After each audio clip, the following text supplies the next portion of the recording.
Buckingham Palace has announced Princess Diana's funeral will take place at Westminster Abbey on Saturday. She will be buried at her family home in Northamptonshire. There'll be no lying in state.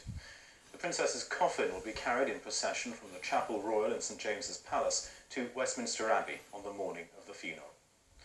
The route to be followed will be Marlborough Road, the Mall, Horse Guards Road, Horse Guards Parade and Horse Guards Arch, Whitehall, Parliament Street, Parliament Square and Broad Sanctuary. This morning, feelings across the capital remain those of disbelief, shock and enormous loss. A new day dawns over Buckingham Palace and everything is changed. For the House of Windsor is the focal point for Londoners to mourn Diana, Princess of Wales. Her memory is now enshrined in a carpet of flowers. Diana has in particular touched a generation of young people who feel they grew up with her. She was their princess. They feel her loss deeply. Kensington High Street, and in the aftermath of yesterday's shocking news, it's Monday morning. The people on their way to work can't resist looking towards her house, Kensington Palace.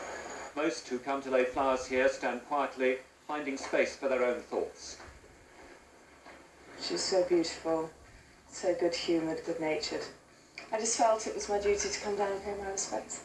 Easy to knock people down, but it's the good that lasts much longer than the bad, and I think, her failings, her weaknesses were human ones that we could all relate to. Windsor Castle, and the story is the same as people feel the need to express their sorrow. Her friendliness, the way, her tactile, touching people, she wasn't ashamed to touch people. I just thought she was wonderful. And I think it's a very big loss to the country. Commuters on their way up to Waterloo, and somehow the newspaper headlines seem to get in the way of thoughts about Monday morning work. I thought she was brilliant for the country, and she did a lot for kids, and she's going to be missed badly. I don't think about it until she's gone, but whole family's in shock.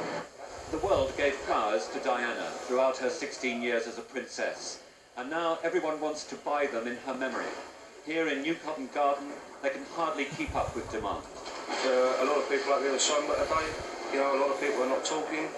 I think it's hit everyone hard. It's just come out of the blue.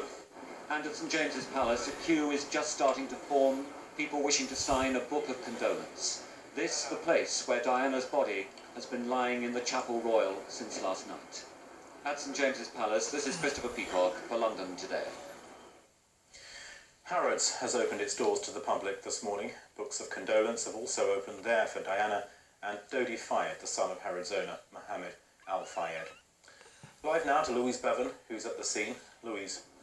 Well, Harrods opened for business this morning, opened all except door 7, which is the main door, and the door where a steady pilgrimage of people have come to continue to lay flowers in memory of Dodi Al Fayed and Princess Diana. There are hundreds and hundreds of floral tributes now lying on the pavement outside the main doors of the store, many of the messages reflecting the public's recognition of the happiness which Dodi Al Fayed brought to Diana in the final weeks of her life.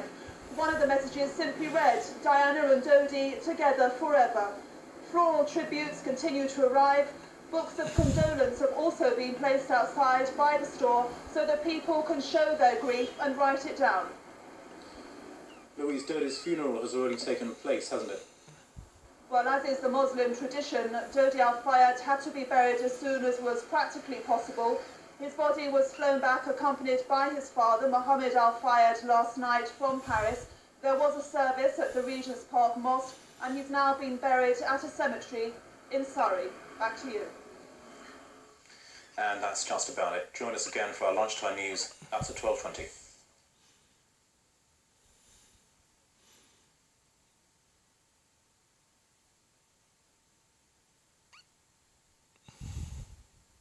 It will be mainly dry across the Carlton region today, with sunny intervals. Top temperatures will reach a high of around 21 Celsius, 70 Fahrenheit.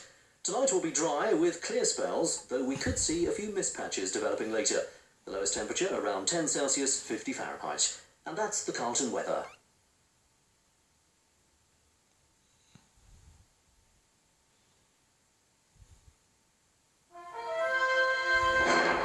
Well, now, here on Carlton, we rejoin Judy and Richard for This Morning.